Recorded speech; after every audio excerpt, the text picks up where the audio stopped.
Welcome back, ladies and gentlemen. You're still watching The Breakfast Show, and now we have in our studio Dr. Mohamad Hashim, Professor of Mass Communication and Media expert, to talk more about the BRICS meeting in India.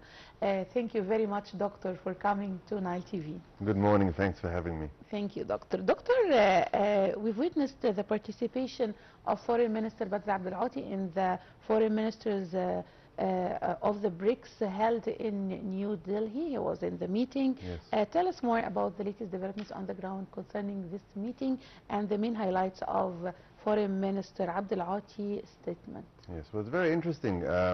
Badr Abdel Ati, obviously the Egyptian Foreign Minister, is doing a great job at the moment. He was in America last month, and now he's in New Delhi in India at the BRICS summit. So BRICS basically is Brazil, Russia, India, China, and South Africa. So these are nation states that gathered together to move away from dependence on other nations. And now Egypt and Egypt's obviously involved. Yeah. So the reason for the BRICS is to stay away from other regional powers and create other alternatives and negotiations to, I guess, fix problems in the region. So the problem in the region at the moment is obviously the continuing war on Iran, and that's causing a lot of instability.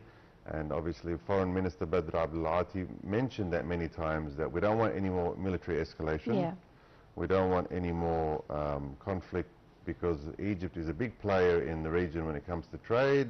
The Suez Canal and the Red Sea playing a big role in international trade from Europe to India. So there's a lot of things that he mentioned. A lot of it was a lot of concern. Yeah. And pleading to, I guess, the BRICS community to fix this issue as soon as possible. Doctor, how important is Egypt's insistence on respecting the international law and the freedom of navigation? Yes, well, Egypt is obviously very cooperative and very concerned and willing to cooperate, obviously, with international law, mainly because of the trade issue again. We don't want any escalation when it comes to trade and maritime security.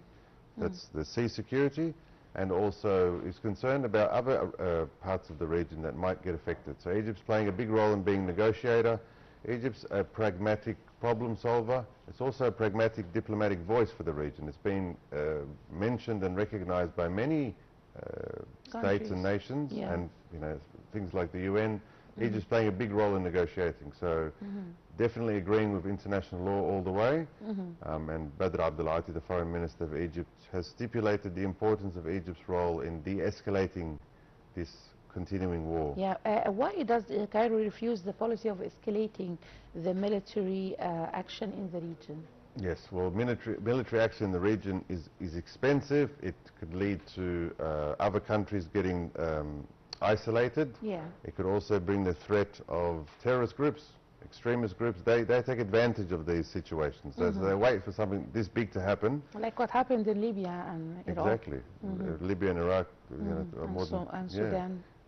These military groups, they form, they wait for instability in the region, and they form and they try to make more instability and issues in the region, and that's not what the Foreign Minister of Egypt wants, or Egypt wants. Because Egypt is quite responsible and does do a lot of aid and help in the region. You also have the problem of refugees, as we saw 12 years ago, the Syrian refugees coming to the region, and then we had the Sudanese refugees, millions and millions of refugees that Egypt has taken in. So we're worried about more refugees from the region. So it's quite an intense time. Yeah. Doctor, how dangerous is it to the threat of the vital maritime routes and lanes and the effect of that on the global economy? Yes, well, the maritime routes, the sea routes obviously for Egypt are the Suez Canal, and then you have the Red Sea. So you have the Red Sea, which gets threatened by the Houthis, the Iran counterpart, Yemen. Yeah. So that can sometimes cripple the Red Sea. You also have the Suez Canal, which is responsible for the majority of international trade, and Egypt doesn't want to lose international trade with other countries, and doesn't want to slow down cooperation and trade. So it needs to be de-escalated immediately. Doctor, to what extent can the Egyptian diplomacy play a role in containing the situation now? Yes, that's very interesting, because Egypt has always played a very diplomatic role throughout history. Since the late 70s, since the time of Sadat, we've always been the middleman, negotiator, for many, many conflicts. The Iraq War in 1991, the Gulf War, 2003, continuously always negotiating, and the pragmatic problem solver, and the diplomatic voice in the region. The President Abdel Fattah al-Sisi has done a fantastic job over the last 13 years to continue that peaceful voice of the region, and all the politicians and everyone responsible at the moment is also keeping that voice of peace and negotiation in the region, trying to make sense of what's happening, at the same time offering protection for the Egyptian nation, obviously, from all the borders, and also helping other nations like the GCC countries with their border patrol problems also. So Egypt's playing a major role in that at the moment, and they've been recognized now by the rest of the BRICS community and worldwide. Yeah, and is there any hope for the chance for the diplomatic solution in the crisis? Well, they've been trying. There's been a ceasefire, and it keeps changing. There's been talks with Iranian counterparts in Pakistan a couple of weeks ago. Trump has spoken to them on that side. Egypt has tried to deal with the GCC countries, making sure they're safe and they don't have any issues on that part.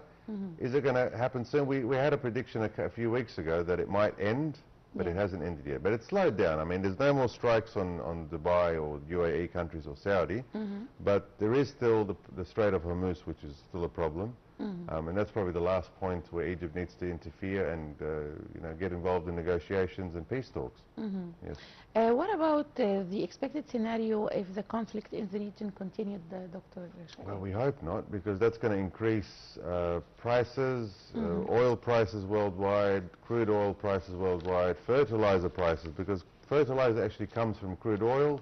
China is responsible for 96% of the stake in crude oil, and they produce a lot of the fertilizers internationally, so that's going to affect a lot of, things like agriculture and stuff like that. Egypt obviously is Foreign Minister Abdel Ati mentioned that the developing countries are getting really affected by this, more than the Western first world countries, and he's really concerned about that, because if oil prices go up, crude oil prices go up, then bread prices go up, wheat prices go up, all the staples of daily life go up, and he doesn't want that to happen. And eventually it takes time to come back from that as a developing nation. It takes time to recover from that. So definitely needs to be de-escalated very soon. Doctor, we want to talk more about the international community concern and actions taken towards the latest developments in the closure of the Strait of Hormuz. Yes, well, the Western countries have all got together to talk about the Strait of Hormuz, the importance of the Strait of Hormuz. Now we've got the BRICS community, BRICS, which is also a separate community away from the other allies, to get away from codependence and overdependence of the other nations. They've spoken about things like alternative routes. So about a month ago, you had something called the UK Coalition, which is a 30-nation state from Europe coming into the GCC countries to find ways to build infrastructure like trains and other alternative routes away from the Strait of Hormuz.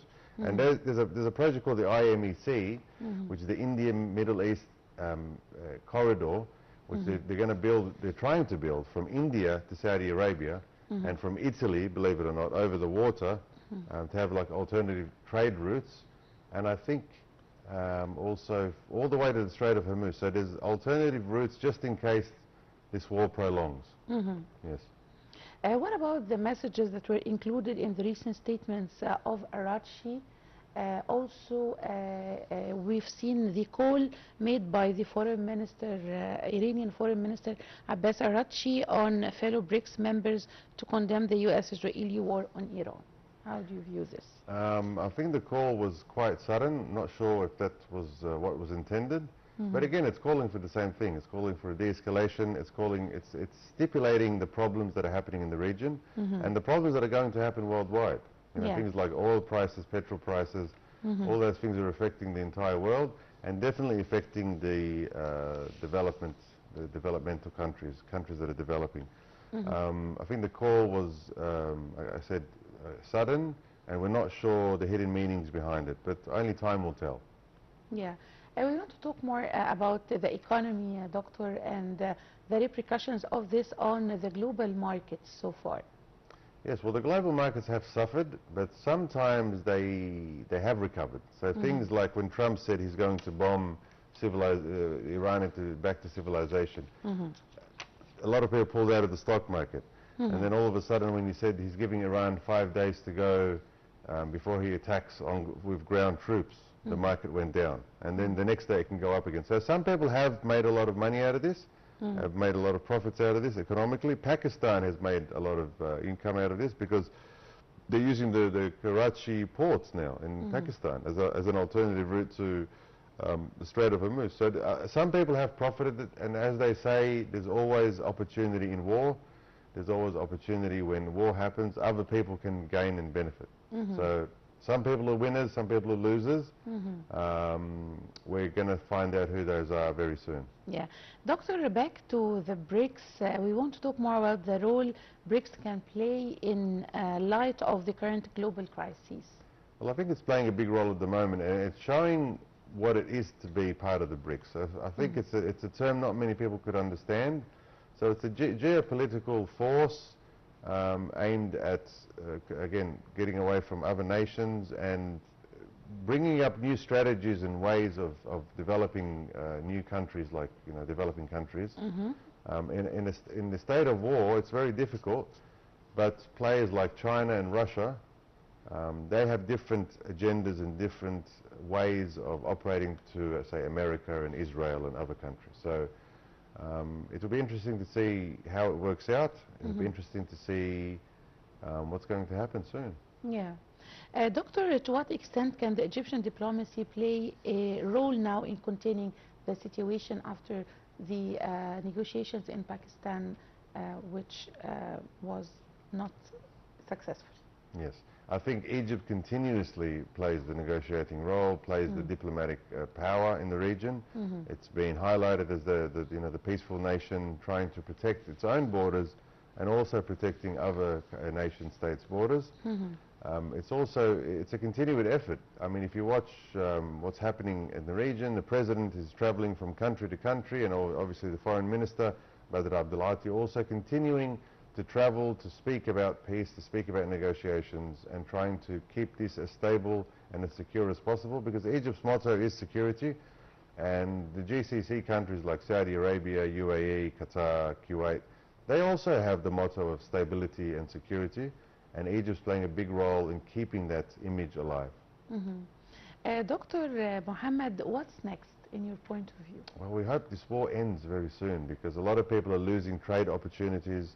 Both sides don't want the war. Yeah, obviously. The GCC countries like UAE, Saudi have lost also a lot of infrastructure. I think the GDP of UAE went down 25%, which is quite big. It's quite a large amount. A lot of tourism disappeared over the last 2 months.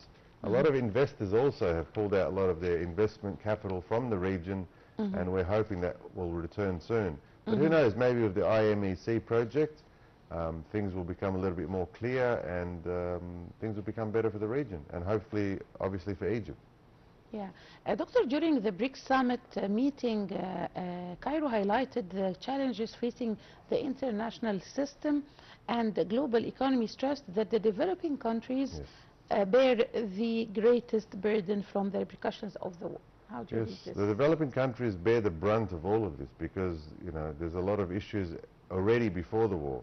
I think inflation is up to like 300% in the region, so a lot of these incidences make things worse for the public, make things worse for the government, makes it harder for the government to operate. But Egypt, again, is doing a great job in keeping stability as much as possible, protecting the borders. So yeah, it's a difficult time, but an interesting time. Very interesting time to watch. As a media analyst, that I like to watch all the different media and watch what the BBC is saying, what CNN is saying, New York Times, watching also what the Middle East channels are also saying, and also what's happening on social media to get an idea of what's going on. But it's a difficult time, but it's an interesting time, and Egypt again is stepping up and doing its great job. Yeah, thank you very much, Dr. Mohamad Hashim, Professor of Mass Communication and Media Expert, for coming today to Nile TV studio. Thank you. Pleasure.